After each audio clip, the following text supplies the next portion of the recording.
droit européen, quelle que soit sa configuration future, institutionnelle future, est devenu une réalité dont je vois mal qu'on puisse se passer, ou en tout cas dont je vois mal qu'on puisse préconiser la disparition à l'avenir. Alors je m'explique. Dans le Thémis, dans le petit chapitre introductif, il y a un petit laïus sur le droit européen non-droit ou droit européen super-droit. Et je mets à dos ces deux approches en disant que, notamment, en prenant l'hypothèse où on décide de casser le jouet Union européenne. Les États décident de revenir en arrière, donc on a un effet domino du Brexit. Et je fais l'hypothèse, bien sûr c'est une hypothèse, je ne suis pas devin, que à la disparition de l'Union européenne, les États d'Europe, sauf s'ils ont la mauvaise idée de se refaire la guerre, n'auront d'autre choix que d'utiliser les ressources du droit international pour reconstruire quelque chose comme 95% des règles en commun qui existent aujourd'hui. Ils enlèveront les symboles, le drapeau, l'hymne, ils enlèveront la Cour de justice, pourquoi pas la Cour européenne des droits de l'homme, l'euro naturellement. Donc ils enlèveront un certain nombre de symboles, mais ils n'auront d'autre choix que de recréer à l'identique, je dis bien à l'identique, quelque chose comme 95% des règles qui existent aujourd'hui. Je prends un exemple dans un domaine qui n'est pas spécialement un domaine intéressant, ou en tout cas connu du grand public, le domaine de la construction automobile. Dans le cas du Thémis, je m'étais intéressé à juste un chiffrage de ce qu'était que la réglementation européenne. Et alors, c'est des dizaines de milliers de règlements qui intéressent la construction automobile. Pensez-vous que les Anglais vont pouvoir continuer à fabriquer des automobiles qu'ils vont vouloir vendre un peu partout dans le monde, et notamment dans le reste de l'Union européenne, sans continuer à respecter d'une manière ou d'une autre les règlements, la très importante réglementation qui existe dans ce domaine? La réponse est non. Ils vont être obligés, alors soit de manière unilatérale, c'est-à-dire qu'ils vont créer un système d'eurocompatibilité, comme les Suisses le font déjà, c'est-à-dire qu'à chaque fois qu'ils prennent une législation, ils s'intéressent à la question de savoir si leur réglementation est compatible ou non avec la construction européenne, et c'est une veille permanente, puisque la construction européenne est évidemment une évolution permanente. Donc au fur et à mesure que de nouveaux textes européens interviennent, ils font jouer le test d'eurocompatibilité, et au fur et à mesure qu'ils prennent, que les Anglais, les Suisses dans mon exemple, prennent de nouvelles réglementations, ils mettent en scène le test d'eurocompatibilité. Donc ils vont être obligés de mettre en scène le test d'eurocompatibilité.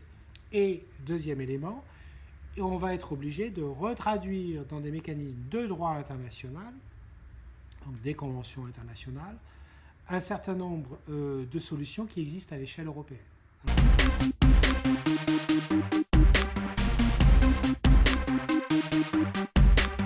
Alors pour le droit international privé, la question est évidemment intéressante. Pourquoi ? Parce que le droit international privé européen a une origine conventionnelle. Nous avons eu, dès 1968, des conventions, pas nécessairement des conventions de l'Union européenne, c'était souvent des conventions fermées, réservées aux États de l'Union européenne, mais qui n'étaient pas, à proprement parler, adoptées par, à l'époque, les communautés européennes. Donc, des conventions européennes qui ont ensuite été, à la faveur du processus de Tampere, ont été communautarisées, pour utiliser l'expression de l'époque, c'est-à-dire transformées en règlements. Et donc la question qui se pose est de savoir si on revient dans les rapports avec le Royaume-Uni à des conventions, comme on le fait actuellement avec la Suisse, par exemple, sur les questions de juges compétents en matière civile et commerciale, avec la convention de Lugano. Est-ce qu'on revient aux conventions d'avant, ou est-ce qu'on retransforme les règlements actuels en nouvelles conventions? Alors là, ma réponse, elle est simple. Ça n'a pas de sens de revenir aux conventions d'avant. La seule chose qu'on sera amené probablement à faire, si les États de l'Union européenne le veulent bien, c'est-à-dire ne sont pas animés par un sentiment de revanche, c'est des conventions internationales qui, au fond, reprendront quasiment à l'identique les règlements européens actuellement en vigueur, qui sont donc différents de ce qu'étaient à l'origine les conventions européennes de droit international privé.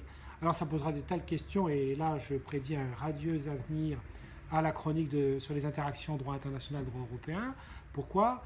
Eh bien parce que on va se poser la question, par exemple, du poids des interprétations données par la Cour de justice de l'Union européenne des règlements européens, qui va avoir un effet nécessaire de contagion sur les instruments de type convention conclue entre l'Union européenne et le Royaume-Uni, qui reprennent à l'identique les instruments européens. Donc on va avoir des effets en gros d'acculturation entre ce droit international qui est du droit européen bis, spécialement dédié au rapport avec l'Union européenne. Voilà. Donc sur le plan purement juridique, c'est vraiment très intéressant ce qui va arriver, parce que on va probablement mieux comprendre ce qu'est l'Europe et le droit européen, dans son sens étroit le droit de l'Union européenne, dans son sens large le droit des pays de l'Europe, et le Royaume-Uni demeure naturellement un pays européen. On va encore mieux comprendre ce qu'est ce droit à la lumière de cette figure où on va devoir sortir du cadre institutionnel classique, qui était devenu classique et qui était celui de l'Union européenne.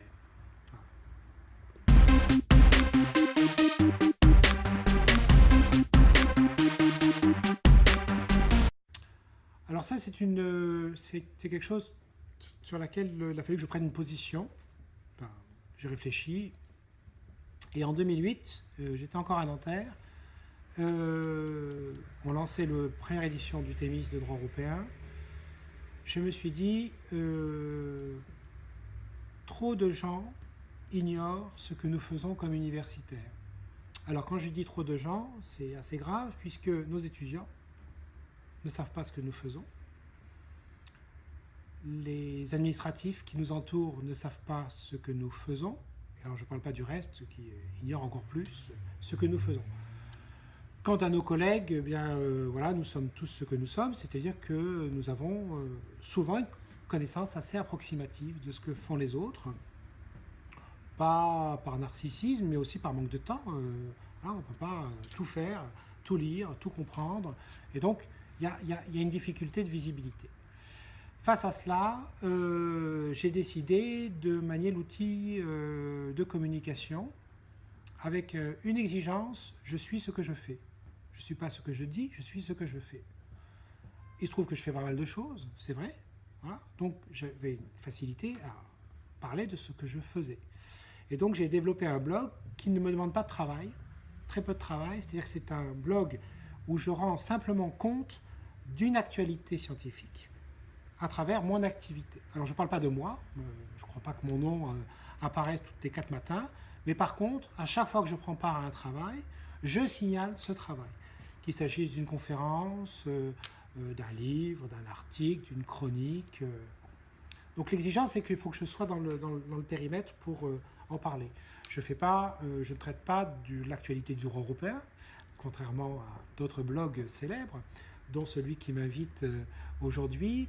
Je ne parle pas de la communauté scientifique des européanistes. Non, c'est tourné sur une activité.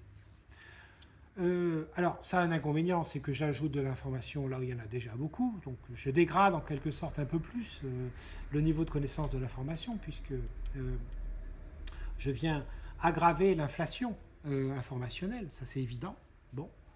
Mais à vrai dire, je m'en fiche. Les gens ne sont pas obligés d'aller voir mon site. Hein. Ils font ce qu'ils veulent. Bon. Le gros avantage que je vois, c'est que ça permet de penser quand même son travail dans la durée. C'est-à-dire que moi, j'ai été obligé de réfléchir aux manières de présenter les choses, les entrées. Il y a un petit côté marketing, c'est-à-dire que je suis bien obligé quand même de marketer mon travail pour essayer de lui donner des noms. Et donc, j'ai fait des choix. Hein. Le blog s'appelle Droit et pluriel. Hein. Ça veut dire que je considère qu'il faut développer une approche pluraliste du droit. Je ne dis pas que j'ai raison, mais c'est comme ça que je travaille et j'en rends compte. Donc c'est intéressant de faire ce type d'effort. Je pense, sur le plan personnel, Ensuite, il faut quand même dire ce qui est. Quand on a une activité qui est très tournée vers l'international, le blog est développé en français et en anglais, pas de manière systématique, hein, est en anglais ce qui est fait en anglais et en français ce qui est en français. Ça aide. Ça aide. C'est-à-dire que mes interlocuteurs savent, ils partent d'une base qui est autre chose qu'un simple entre-soi ou un réseau que j'aurais alimenté par une vie mondaine, par exemple. Voilà. Donc ça, c'est utile parce qu'on est dans un monde de massification et donc il faut pouvoir rendre accessible à une masse une information. Et voilà. Et c'est une information objective en ce sens que je ne prête pas de prédicat sur mon travail, je ne qualifie pas mon travail, je rends compte de mon travail.